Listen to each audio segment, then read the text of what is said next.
assisté à la dispersion violente de la manifestation, de la marche du FNDC, dans des conditions presque indescriptibles. Alors, quelle est votre première réaction par rapport à cette situation?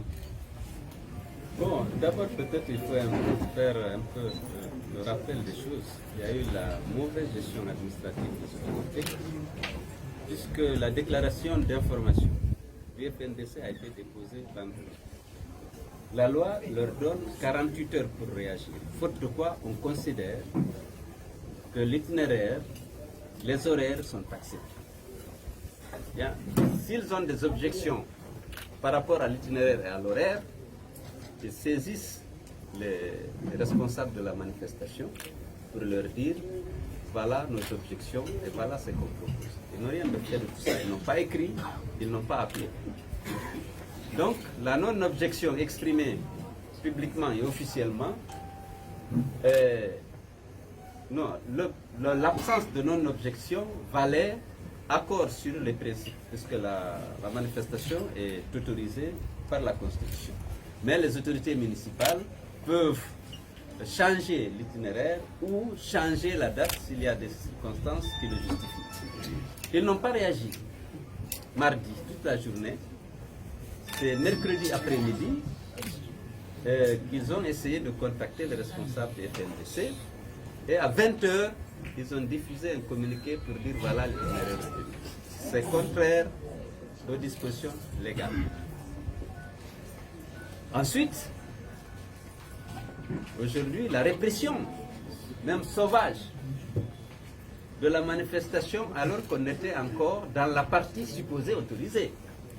On n'avait pas dépassé la limite de l'itinéraire autorisé. C'est là qu'ils ont foncé sur le cortège pour gazer le cortège et hélas tirer aussi à balles réelles sur les manifestants parce qu'il y a eu des blessés graves et malheureusement ils sont revenus sur l'axe pour encore tuer un jeune Alpha Suleiman Diallo, 16 ans, élève. Vraiment, ils ne peuvent pas ne pas venir sur l'axe tuer, quelle que soit la manifestation de l'itinéraire.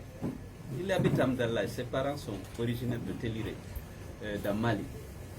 Ils l'ont abattu, la balle sur la poitrine. Ils viennent de Sèvres. Et ça, c'est à Hamdallah ici. Donc, nous déplorons et condamnons énergiquement cette violence exercée sur des manifestants qui étaient sur la partie autorisée de l'itinéraire. Et aussi, puisque l'itinéraire Palais du Peuple était tacitement autorisé dès lors qu'ils n'ont pas réagi dans les 48 heures pour marquer leur opposition. Bien sûr, ça a mis le FNDC dans une situation difficile de gestion de la manifestation. Mais malgré tout, vous avez vu, les gens s'étaient mobilisés massivement. Il faut féliciter. Les citoyens guinéens qui se sont mobilisés pour participer à cette manifestation, parce que n'oublions pas, participer à une manifestation sous le règne d'Alpha Condé équivaut à un risque, celui de ne pas rentrer chez soi, d'être tué.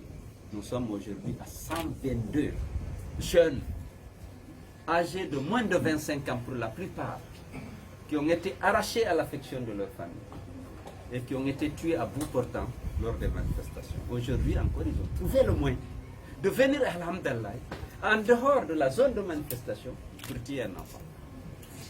Donc, on aurait pu accepter même la répression dans la partie autorisée, puisque ici il n'y avait pas de...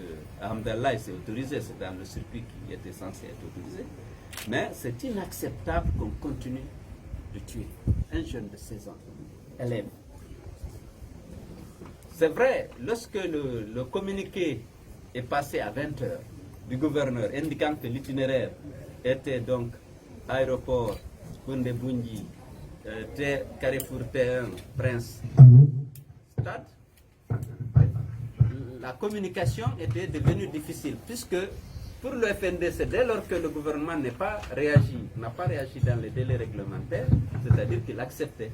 Et lorsqu'ils ont publié un communiqué à moins de 24 heures avant la marche, naturellement, les gens ne savaient pas qu'est-ce qu'il fallait faire.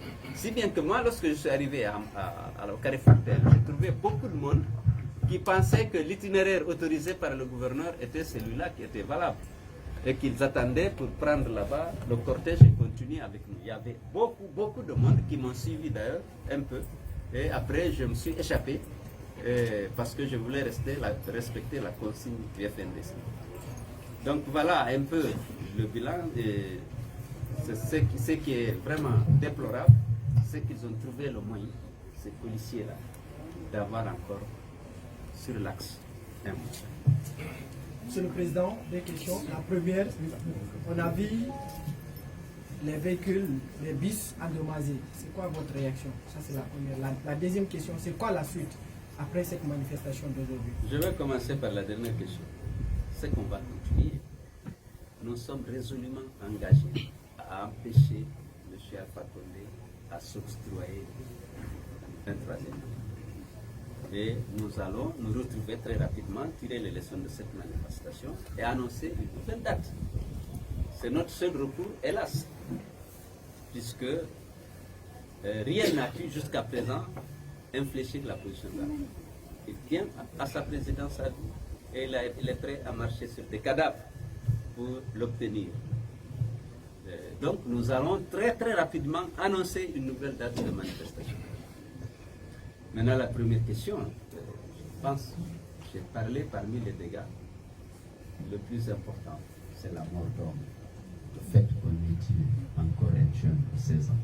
C'est vrai, je ne sais pas quelle est l'origine de l'incendie qui a allumé les bus. C'est dommage, on n'a jamais voulu qu'il y ait destruction de biens. Vous étiez là, la dernière marche.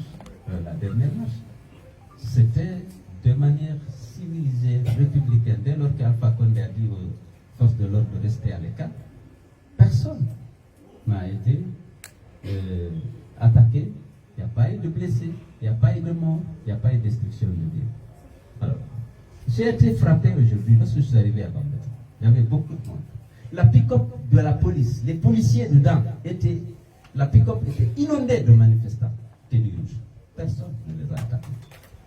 Parce que malgré toute la campagne que mène Alpha et son clan pour dire que les gens de Bambeto sont violents, les policiers étaient là. Il y avait une marée humaine et la Jeep, la pick-up de la police était là avec les policiers à l'intérieur. Il n'y avait absolument rien. Vous êtes passé avec moi pour la plupart d'entre vous. Mais Alpha veut attribuer les violences toujours aux opposants. Malheureusement, la réalité prouve le contraire. Le 24, on a fait une marche extraordinaire. Le 7, on a fait une marche extraordinaire. Même les étalagistes qui étaient au bord de la route, personne n'a été agressé. Tous les usagers de la route, on les laissait passer avec les manifestants. Les riverains, personne n'a été attaqué parce que la police n'était pas là.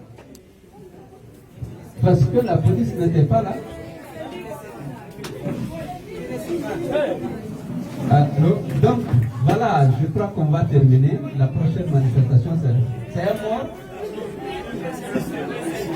blessé. Voilà. Il faut dire qu'ils continuent de tirer sur les gens.